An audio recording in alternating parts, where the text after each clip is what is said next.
Hi, this is Roger Balzer, Balzer Wealth Management. Welcome to our 2-Minute Tuesday for December 8th of 2015. Our title for this week is Before Santa Arrives, the Grinch Often Steals Stocks in December. The holiday season is now in full swing. This time of the year is normally filled with celebrations of family and friends. These cheerful feelings have a history of spilling over into the equity markets during the month of December as well. In fact, December has historically been the best performing month of the year for many U.S. equity indexes.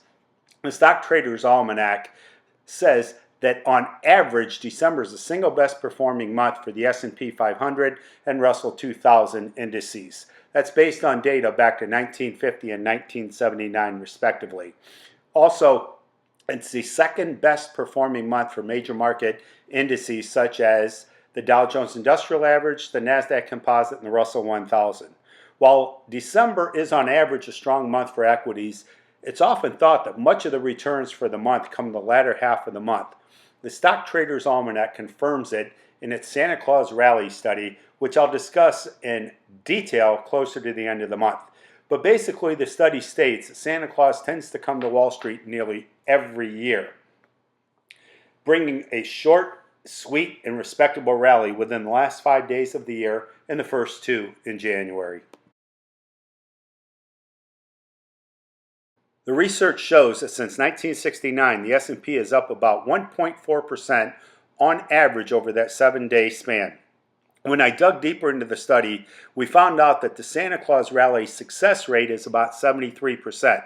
Looking at it another way, 33 out of 45 of these years tested, the S&P had a positive return during the time frame examined. With a view of the Santa Claus rally in mind, a recent headline from Dow Jones News caught our eye. It was titled, Before Santa Arrives, the Grinch Often Steals Stocks in December. And it studied the bias for the S&P to produce grim returns in the first half of the month of December while bringing significant gains in the second half.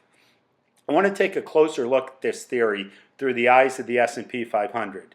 To do so, we gathered return data for 3 different segments of a given year: the first half of the month, the second half of the month, and the month as a whole. The results are shown in the slide you're seeing here, and sure enough, it validates that for the S&P, just about all the average net gains for the month of December come in the second half of the month.